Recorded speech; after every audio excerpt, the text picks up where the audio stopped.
Ex-Gubernur DKI Jakarta Anies Baswedan diperkirakan memiliki peluang untuk menggandeng Jenderal Purnawirawan TNI Andika Perkasa dalam Pilpres 2024.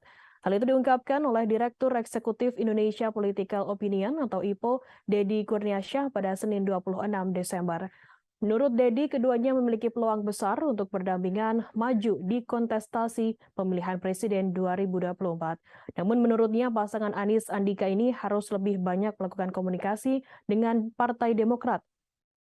Mengingat Partai Koalisi PKS tidak memiliki alasan menolak Andika Perkasa untuk berdampingan dengan Anies. Menurutnya hal itu lantaran Demokrat memiliki figur yakni Agus Harimurti Yudhoyono atau AHY yang didorong kadernya sebagai cawapres pendamping Anies. Dedi mengatakan ada pendukung atau kingmaker pasangan Andika Anies, yakni hubungan Ketua Majelis Tinggi Demokrat Susilo Bambang Yudhoyono dengan Jenderal TNI Purnawirawan AM Hendro Priyono. Andika diketahui merupakan menantu dari Kepala BIN Hendro Priyono tersebut. Dedi mengatakan kans Anies Andika cukup besar di 2024.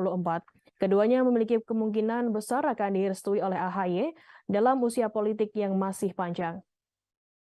Sementara itu, Ari Junaidi, Direktur Lembaga Kajian Politik Nusakom Pratama, menilai Anies Andika memiliki kans menang apabila berpasangan dan maju di kontestasi Pilpres 2024.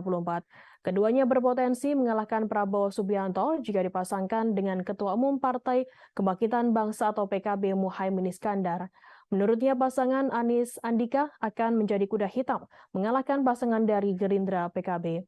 Sosok Andika dinilai ideal menjadi pelengkap kekurangan Anies yang oleh sebagian publik dianggap sebagai penyokong politik identitas dan antitesa Presiden Joko Widodo yang citranya nasionalis.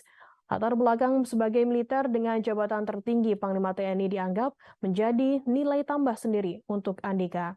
Kekurangannya Andika bukan dari kalangan elit partai politik, mengingat selama berkarir di militer jenderal bintang 4 itu memang tak diperbolehkan aktif berpolitik.